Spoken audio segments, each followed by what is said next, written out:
दोस्तों, आज की कहानी के अंदर आप लोग दो तीन चीजें देखेंगे कि पहली बात तो एक कत्ल होता है जो कि कॉमन था इस कहानी के अंदर। लेकिन जो कत्ल होता है उस कत्ल के बारे में किसी को कानो कान खबर नहीं चलती है, क्योंकि जिसका कत्ल होता है उसका कोई जानने वाला, कोई पहचानने वाला नहीं होता है। क्योंकि इस कहानी के अंदर जिस व्यक्ति का कत्ल हुआ था वो ऑलरेडी पुलिस का वांटेड था और पुलिस उसको जगह जगह पर ढूंढ रही थी। इसी बीच में उसका कत्ल हो गया और जो कातिल था वो खुले में ऐसे ही घूम रहा था, क्योंकि ना कोई जान पहचान का था, ना किसी को खबर लगी, तो कातिल तो बस ऐसे ही घूम रहा था। और डेड बॉडी जिस तरीके से उसने ठिकाने लगाई थी कि उसके बाद में कुछ ऐसा होता है कि 5 दिन के बाद में उस डेड बॉडी के अंदर धमाका हो जाता है और धमाका ऐसा होता है कि जिला दहल जाता है। यकीन मानिए दोस्तों, जब पुलिस वहां पर पहुंचती है, उस डेड बॉडी को देखती है, तो पुलिस सोचती है कि जिस व्यक्ति को हम लोग इधर उधर सालों से ढूंढ रहे हैं वो व्यक्ति तो एक्चुअल में मर चुका है और अंत में उसकी डेड बॉडी के अंदर धमाका हो गया। तो ये पूरी कहानी सिलसिलेवार तरीके से दोस्तों मैं आप लोगों को सुनाऊंगा, लेकिन आप लोगों से रिक्वेस्ट है, क्योंकि आप सभी लोगों की मेहनत, आप सभी लोगों का प्यार मैंने देखा। पिछले कुछ दिनों में रेगुलर नहीं रहा और आप लोगों ने मुझे बहुत ज़्यादा सपोर्ट किया, मिस भी किया। तो अब से कोशिश यही रहेगी कि वीडियो डेली आप लोगों तक पहुंचता रहे। बस आप लोग इस चैनल को दोबारा से खड़ा करने में हमारा सहयोग करें। तो फिर चलते हैं, सीधा सीधा इस कहानी का रुख करते हैं।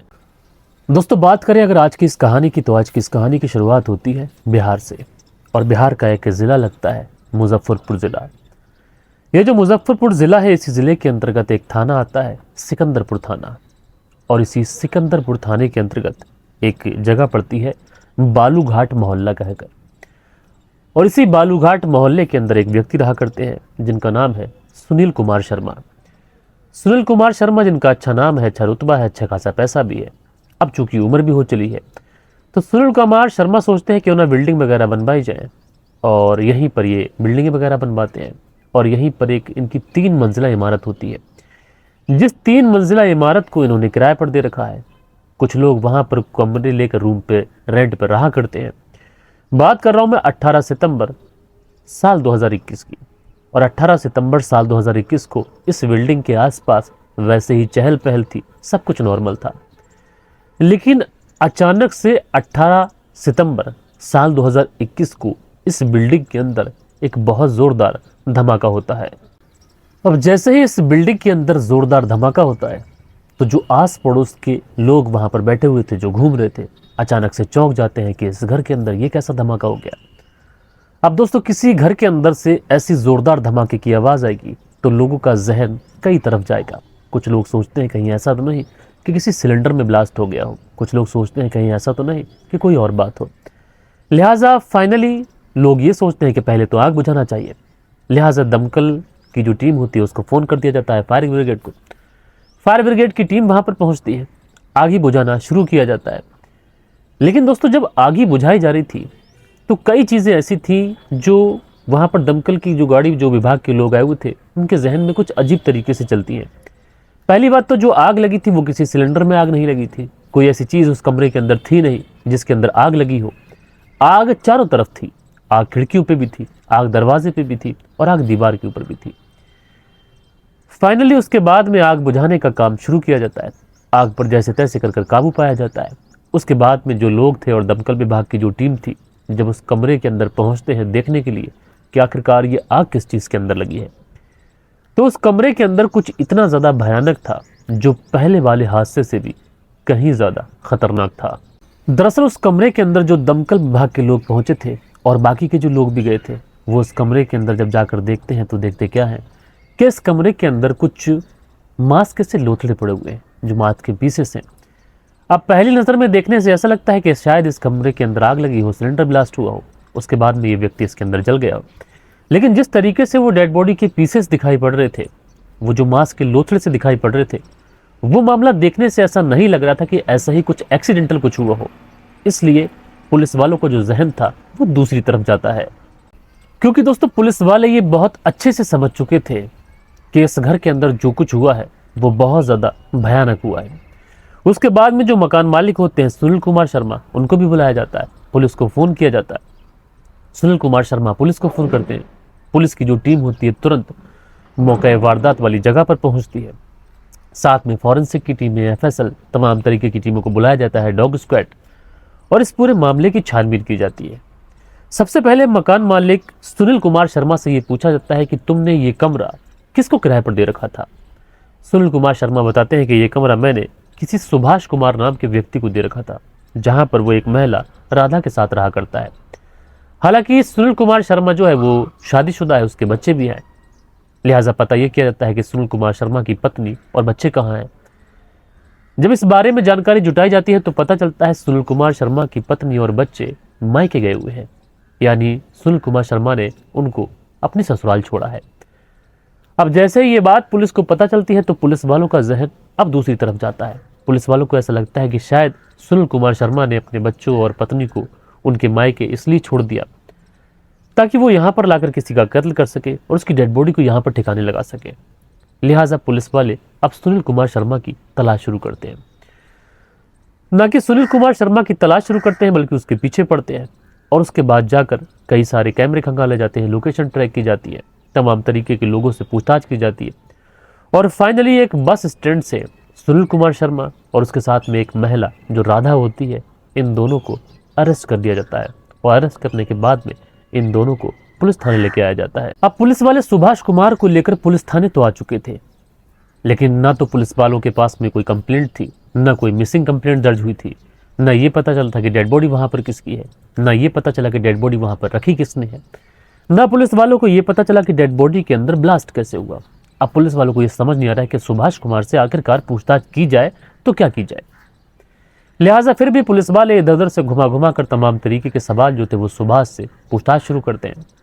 थोड़ी देर तक तो सुभाष इधर उधर घुमा घुमा कर बातें बताता रहता है, लेकिन पुलिस भी जब घुमा घुमा कर सुभाष से सवाल करती है तो उसके बाद में सुभाष जो था ये पुलिस के सामने खुलना शुरू करता है। ना कि खुलना शुरू करता है बल्कि सुभाष पुलिस के सामने ये कबूल करता है कि हाँ, उस कमरे के अंदर डेड बॉडी उसी ने रखी थी।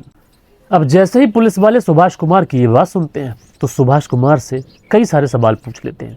वो सुभाष कुमार से पूछते हैं कि वो डेड बॉडी वहां पर किसकी थी, और तुमने वो डेड बॉडी आखिरकार उस कमरे के अंदर क्यों रखी, और डेड बॉडी अगर तुमने कमरे के अंदर रखी भी थी तो फिर उस डेड बॉडी के अंदर ब्लास्ट कैसे हुआ। अब ये तमाम तरीके के सवाल जब पुलिस वाले सुभाष कुमार से करते हैं तो सुभाष कुमार जो पूरी कहानी सुनाता है उस पूरी कहानी के हिसाब से इस कहानी के अंदर एक तीसरे शख्स की एंट्री होती है जिसका नाम होता है राकेश कुमार। दरअसल कहानी के हिसाब से जो सुभाष कुमार था ये इस राकेश कुमार का बचपन का दोस्त था। राकेश कुमार और सुभाष कुमार बचपन के दोस्त थे, साथ साथ पले, साथ साथ बड़े हुए, लेकिन दोनों ही ना अच्छे घर से बिलोंग करते थे और ना अच्छी इन्होंने पढ़ाई की थी। दोनों ही बेहद गरीब परिवार से। जब धीरे धीरे बड़े होते हैं और साथ में जब जीना शुरू करते हैं तो समाज की समझ से और जिंदगी को देखकर इन्हें कुछ चीज़ें समझ आती हैं। कुछ चीज़ें ये ऑब्जर्व करते हैं कि मार्केट के अंदर किसी चीज़ की अगर शॉर्टेज होती है और उस चीज़ को अगर रोक लिया जाए, जमा कर लिया जाए और उसको अगर ब्लैक में सेल किया जाए तो अच्छा पैसा कमाया जा सकता है। अब ये चीज़ें इनके जहन में आती हैं तो फिर ये पता लगाते हैं कि बिहार के अंदर ऐसा क्या है जिसकी शॉर्टेज है। तो इन्हें पता चलता है कि बिहार के अंदर शराब बैन है। अब शराब बैन है तो उसके बाद में ये लोग शराब का ही कारोबार शुरू करते हैं। जगह जगहों पर ये भट्टी लगाते हैं, कच्ची दारू बेचते हैं, दारू स्मगलिंग करते हैं और अलग अलग जगहों पर रखते हैं। धीरे धीरे ये काफ़ी ज़्यादा पैसा भी कमाते हैं। जब पैसा कमाते हैं तो धीरे धीरे अब पुलिस की नज़र इनके ऊपर पड़ने लगती है। अब पुलिस की नज़र जब इनके ऊपर पड़ती है तो पुलिस वाले इनके ऊपर सख्ती करना शुरू करते हैं। अच्छा, जो सुभाष कुमार था वो इन चीज़ों में ज़्यादा इन्वॉल्व था नहीं। जो राकेश कुमार था वो इन चीज़ों में ज़्यादा इन्वॉल्व था, चाहे माल की डिलीवरी हो या फिर पेमेंट कलेक्ट करना। समय के साथ में इन दोनों ने अच्छा पैसा कमाया। उसके बाद इन्होंने फैसला किया कि शादी करनी चाहिए। सुभाष कुमार जो था वो राधा नाम की महिला के साथ में शादी करता है और उसके बाद में समय यूं ही चलता रहता है। राकेश कुमार गिरफ्तार भी होता है। गिरफ्तार होने के बाद में मामला कोर्ट पहुंचता है। कोर्ट में ये फिर जेल जाता है। जेल जाने के बाद में वहां से फिर बाहर आता है। बाहर आने के बाद में ये फिर उसी काम में इन्वॉल्व हो जाता है। लेकिन दोस्तों, पुलिस जो थी अब इनके ऊपर पैनी नजर रख रही थी और राकेश कुमार को भी लगने लगता है कि अब वो ज़्यादा समय तक इस कारोबार के अंदर बना नहीं रह सकता। पुलिस लगातार उसके ऊपर शिकंजा कस रही है। इसलिए राकेश कुमार जो था वो पुलिस की गिरफ्त से भागने के लिए बिहार छोड़कर अब इधर उधर भागने की कोशिश करने लगता है। अब जब ये बिहार को छोड़कर अलग अलग जगहों पर भागना शुरू करता है, अब बिहार छोड़कर ही चला तो जाता है, लेकिन जो कि पत्नी थी अब वो अकेली रह गई। इसलिए सुभाष से कहता है कि देखो, तुम्हारा नाम आ नहीं रहा है, मुझे भागना पड़ेगा। लेकिन तुम्हारे पीछे मेरी पत्नी यहाँ पर अकेली रहेगी, यानी मेरे पीछे मेरी पत्नी यहाँ पर अकेली रहेगी। तो तुम्हें ऐसा करना है कि दोस्ती का फर्ज निभाना है। एज ए देवर तुम्हें मेरी पत्नी का ख्याल रखना है। कभी अगर वो बीमार पड़ जाए तो उसकी मदद करना, कभी उसे पैसों की ज़रूरत हो तो मदद करना, कभी उसे अगर कोई ज़रूरत हो तो उसे मदद करना, यानी पैसे वगैरह की अगर ज़रूरत रहेगी तो मैं भेजता रहूँगा, बस तुम मेरी पत्नी का ध्यान रखना। उसके बाद में जो राकेश होता है वहाँ से भाग जाता है, और जो सुभाष था अब राकेश की पत्नी राधा के घर पर आना जाना शुरू करता है। जब राधा के घर पे आना जाना शुरू करता है तो धीरे धीरे हालचाल पूछता। अच्छा, जो पति राकेश कुमार था उसकी नॉलेज में सब कुछ था कि हाँ सुभाष आता है घर पे, ऐसा कोई डाउट था नहीं, पति ने कुछ इजाज़त दे रखी थी। धीरे धीरे ऐसा होता है कि चूंकि न कोई रोकने वाला था न कोई टोकने वाला था, सुभाष और राधा के बीच में नज़दीकियाँ बनती हैं। इन दोनों के बीच में शारीरिक संबंध बनना शुरू होते हैं, और एक बार जब ये शारीरिक संबंध बनना शुरू हो जाते हैं तो फिर उसके बाद कभी रुकने का नाम नहीं लेते। इधर राकेश को ये मालूम था कि सुभाष उसके घर पे आता है, उसका दोस्त है, उसकी पत्नी का ख्याल रख रहा है, लेकिन यहाँ पर जो सुभाष था ये कुछ ज़्यादा ही ख्याल रख रहा था। धीरे धीरे वक्त गुजरा, और वक्त गुजरने के साथ में जो राकेश कुमार की पत्नी थी राधा, अब वो राकेश कुमार को अपना पति न मानकर वो सुभाष को ही सब कुछ मान चुकी थी, और वो सुभाष के साथ ही जीना और मरना चाहती थी। अच्छा, ये चीज़ें इधर लगातार चल रही थी, उधर राकेश को कुछ खबर नहीं थी। लेकिन धीरे धीरे राकेश जब अपनी पत्नी को फ़ोन कर खैर खबर लिया करता था, हालचाल पूछा करता था, तो पत्नी के बात करने के लहजे से, उसके बात करने के अंदाज से कहीं ना कहीं राकेश को अपनी पत्नी के ऊपर डाउट तो होता है। अच्छा, कई बार ऐसा होता है कि राकेश कॉल करता तो उस समय सुभाष वहीं पर होता, कई बार रात में फ़ोन करता तब भी सुभाष वहीं पर होता। अब राकेश को कहीं ना कहीं अपनी पत्नी के ऊपर डाउट होने लगता है। अब जब डाउट होता है तो राकेश की ज़िंदगी एकदम से मुहाल, परेशान, क्योंकि वो उस समय दिल्ली में छुपा हुआ था, इसलिए दिल्ली से वापस अपने घर आने का फैसला करता है। उसके बाद ये अपने घर आता है, चोरी छुपे आस पड़ोस के लोगों से पूछताछ करता है कि उसके घर पे कौन आता था, कौन जाता था। तो लोगों से पता चलता है कि कई का बार बार सुभाष आता और 2-2, 3-3 दिन रुककर उसके घर से जाता था। अब ये बात जब राकेश को पता चलती है तो बहुत ज़्यादा परेशान होता है, अपनी पत्नी को काफ़ी ज़्यादा सुनाता है, डराता है, धमकाता है, मारता है, पीटता है। अब एक तरफ पत्नी की बेवफाई से परेशान है, एक तरफ दोस्त की गद्दारी से परेशान है। उसको समझ नहीं आ रहा है कि आखिरकार वो क्या करे और अपने घर को किस तरीके से संभाले, क्योंकि एक तरफ पुलिस उसको ढूंढ रही है, एक तरफ पत्नी बेवफाई कर रही है, एक तरफ जो दोस्त है वो गद्दारी कर रहा है। अब जो ज़िंदगी थी एक ऐसे तिराहे पर आकर खड़ी थी कि राकेश को अपनी ज़िंदगी के आगे कोई भी रास्ता दिखाई नहीं पड़ रहा था। लेकिन इसी बीच में पुलिस को खबर लग जाती है कि राकेश आया हुआ है, इसलिए पुलिस जो थी वो दबिश डालती है और मजबूरन राकेश को फरार होना पड़ता है।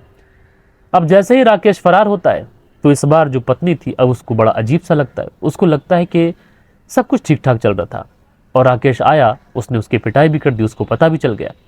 और ऐसे ही कहीं ऐसा हुआ कि राकेश के ऊपर से अगर मुकदमा खत्म हो गया और वो बिल्कुल आ गया तो फिर जो राधा है वो सुभाष से कभी मिल ही नहीं पाएगी। इसलिए राधा इस बारे में सुभाष से जिक्र करती है। ये दोनों लोग मिलकर प्लानिंग करते हैं कि क्यों ना इस राकेश के ऊपर मुकदमा भी चल रहा है और ये फरार भी है, और इसी बीच में अगर इसका कत्ल कर दिया जाए तो लोगों को लगेगा कि राकेश फरार है और किसी को कानो कान खबर नहीं चलेगी। उसके बाद प्लान बनता है। साल 2021 में सितंबर के महीने में तीज होती है, और उसी तीज पर जो राधा होती है राकेश को कॉल करती है। कॉल करने के बाद में कहती है कि मैं तुम्हारे साथ तीज मनाना चाहती हूँ, तुम घर आ जाओ। अब जैसे ही राकेश ये बात सुनता है बड़ा खुश होता है। उसको लगता है कि पहले उसकी पत्नी ठीक ठाक बात भी नहीं किया करती थी, अब उसकी पत्नी खुद उसे तीज मनाने के लिए बुला रही है। तो ऐसे में ये वहाँ पर पहुँचता है, उसकी पत्नी तीज मनाती है, अच्छे अच्छे पकवान उसको खिलाती है, और उसी समय सुभाष भी वहाँ पर आ जाता है। सुभाष आता है, आने के बाद में राकेश से माफ़ी मांगता है, कहता है कि जो होना था सो हुआ है, दरअसल अकेले थे, बहक गए, शराब के नशे में कभी बहक गए, गलती हो गई, आइंदा से ऐसा नहीं होगा। अब राकेश भी सुभाष की बात को सीरियस ना लेकर कहता है कि चलो ठीक है, कम से कम तुम समय रहते संभल तो गए। उसके बाद में सुभाष जो था वो राकेश को एक पार्टी देता है, दारू वगैरह पिलाता है, कई सारे पकवान खिलाता है, और जैसे ही खूब ज़्यादा दारू जो राकेश पीता है तो ये नशे में कुछ इस कदर धुत हो जाता है कि इसको खबर ही नहीं रहती है कि आखिरकार वो कहाँ है। अब जैसे ही सुभाष ये देखता है कि जो राकेश है वो शराब के नशे में धुत हो चुका है, उसके बाद में चूंकि प्लान इसका पहले से ही था, ये अपने पास से एक भाला निकालता है और राकेश के गले में भोंक देता है। राकेश वहीं पर ज़मीन पर फर्श पर गिर जाता है, तड़पने लगता है, और उसी समय इस कमरे के अंदर एंट्री होती है दो और लोगों की। पहली होती है कृष्णा जो कि राधा की बहन थी, और एक होता है कृष्णा का पति विकास जो कि राधा का जीजा था। अब जो सुभाष है ये पुलिस को बताता है कि कत्ल उसने अकेले किया है, लेकिन ये 3 लोग वहां पर और थे। क्या इनकी संलिप्तता है? ये तो जांच का विषय है। हालांकि उसके बाद में जब कत्ल हो जाता है तो उसके बाद में ये लोग सोचते हैं कि अब डेड बॉडी का क्या किया जाए। अब डेड बॉडी का क्या किया जाए, ये लोग सोचते हैं कि अगर हमने डेड बॉडी को कहीं पर ठिकाने लगाया तो ये हो सकता है कोई हमें देख ले, या फिर डेड बॉडी किसी को मिल जाए तो राज खुल सकता है, क्योंकि जो राकेश है वो फरार है। और ऐसे में अगर डेड बॉडी यहीं पर कहीं गल जाए, खत्म हो जाए, डिस्ट्रॉय हो जाए तो फिर किसी को कानो कान खबर नहीं चलेगी। अब चूंकि जो सुभाष था, शराब बनाने के दौरान उसने बहुत सारे केमिकल के बारे में पढ़ा था, बहुत सारी उसकी रिसर्च थी।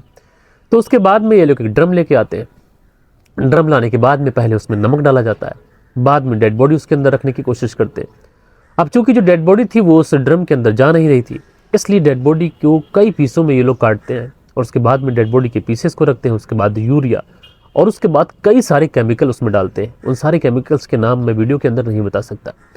सारे केमिकल्स डालने के बाद में उसके अंदर उस ड्रम को सील मोर कर देते हैं और उसके बाद में ये अपने डेली के रूटीन में लग जाते हैं। लेकिन जैसे जैसे वक्त गुजरता है, वक्त गुजरने के साथ में उस ड्रम के अंदर गैस बनती है, अमोनिया गैस, और उसके बाद में उस ड्रम के अंदर विस्फोट हो जाता है, जिसकी वजह से पूरे कमरे के अंदर आग लग जाती है। जिसके बाद में लोगों को ऐसा लगता है कि शायद इस कमरे के अंदर एक सिलेंडर ब्लास्ट हो गया है। उसके बाद दमकल की टीम आती है, आग बुझाती है और उसी दौरान मांस के कुछ लोथड़े वहां पर मिलते हैं। यकीनन दोस्तों, जब पुलिस इस पूरे माजरे को सुनती है और इस पूरे केस का जब खुलासा होता है तो पुलिस उस व्यक्ति सुभाष के चेहरे को ही देख रही होती है कि एक शराब बनाने वाला व्यक्ति आखिरकार इतना सटीक और इतना बड़ा प्लान कैसे बना सकता है। हालांकि सुभाष ने सारा इल्जाम अपने ऊपर लेने की कोशिश तो की है, लेकिन इस केस के अंदर सुभाष के साथ में राधा और राधा की बहन और उसके जीजा, इन लोगों की भी संलिप्तता है। इस बारे में अभी जांच चल रही है और इस केस के अंदर जिस तरीके से भी सज़ा मिलती है, क्योंकि किसी को मुजरिम ठहराना, उसके बाद में सज़ा आना, इसमें सालों का समय लग जाता है। और आगे इस केस के अंदर क्या अपडेट अभी तक आई है मुझे फिलहाल नहीं पता, लेकिन बड़ी अजीब सी कहानी थी। मैंने सोचा कि आप लोग को सुनाना चाहिए कि किस तरीके से एक पत्नी, जिसका पति भागने के बाद भी उसका ख्याल रखने की कोशिश कर रहा है और उसी का बड़ी बेरहमी के साथ में वो कत्ल करा देती है। तो आप लोग इस पूरी कहानी को किस तरीके से देखते हैं मुझे कमेंट्स करके ज़रूर से ज़रूर बताइएगा।